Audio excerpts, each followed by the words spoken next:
দ্রুততম সময়ে কোটা সংস্কার করে সংসদে আইন পাশ করার দাবিতে রাষ্ট্রপতির কাছে স্মারকলিপি দিয়েছেন কোটা সংস্কার আন্দোলনকারীরা। এ বিষয়ে কোনো ব্যবস্থা নেওয়া না হলে কঠোর কর্মসূচি দেওয়ার হুঁশিয়ারি দিয়েছেন তারা। আর শাহবাগ থানায় দায়ের করা মামলা তুলে নিতে 24 ঘন্টা সময় বেঁধে দেন আন্দোলনকারীরা। ইশতিয়াক ইমনের রিপোর্ট। নগদের কাছে সব গ্রাহকই প্রিয়, তাই তো সারা দেশে ক্যাশ আউট চার্জ সবচেয়ে কম।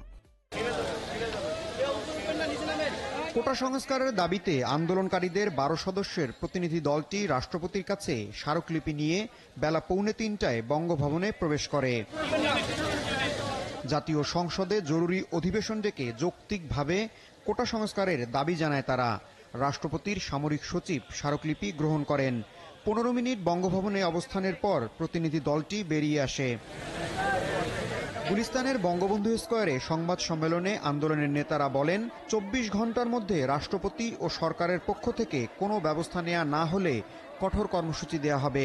মহামান্য রাষ্ট্রপতি রাষ্ট্রের সর্বোচ্চ আসনে থেকে সারা বাংলাদেশের ছাত্র সমাজের এই প্রাণের দাবিটি অতি সত্বর বাস্তবায়নের জন্য প্রয়োজনীয় সকল পদক্ষেপ গ্রহণ করবেন। আমরা আগামী 24 ঘন্টা পর্যবেক্ষণ করব সরকারের তরফ থেকে, মহামান্য রাষ্ট্রপতির তরফ থেকে এবং দায়িত্বশীল ব্যক্তিদের পক্ষ থেকে কি ধরনের বক্তব্য এবং পদক্ষেপ আসছে সেটি আমরা পর্যবেক্ষণ করে আমরা পরবর্তী আমাদের কর্মপরিকল্পনা ঠিক করব। বৃহস্পতিবারের ঘটনায় শাহবাগ থানায় দায়ের করা মামলা প্রত্যাহারের জন্য আরও 24 ঘন্টা সময় দিয়েছে আন্দোলনকারীরা। এই সময়ের মধ্যে মামলা প্রত্যাহার না হলে পুলিশের নীতি নির্ধারকদের জবাবদিহি করতে হবে বলেও হুঁশিয়ারি দিয়েছেন তারা। শাহবাগ থানায় অজ্ঞাতনামা মামলা করা হয়েছে। আমরা বলেছিলাম 24 ঘন্টার মধ্যে সেই মামলা প্রত্যাহার করতে হবে। আমরা এটি আরো 24 ঘন্টা বাড়িয়ে দিচ্ছি আজকে, এবং এই 24 ঘন্টার মধ্যে যদি মামলা প্রত্যাহার না করা হয় তাহলে কিন্তু আমাদের কর্মসূচি কঠোর থেকে কঠোর হবে। যৌক্তিকভাবে কোটা সংস্কার না করা হলে আন্দোলনের মাত্রা আরও বাড়বে বলে হুঁশিয়ারি দিয়েছেন তারা।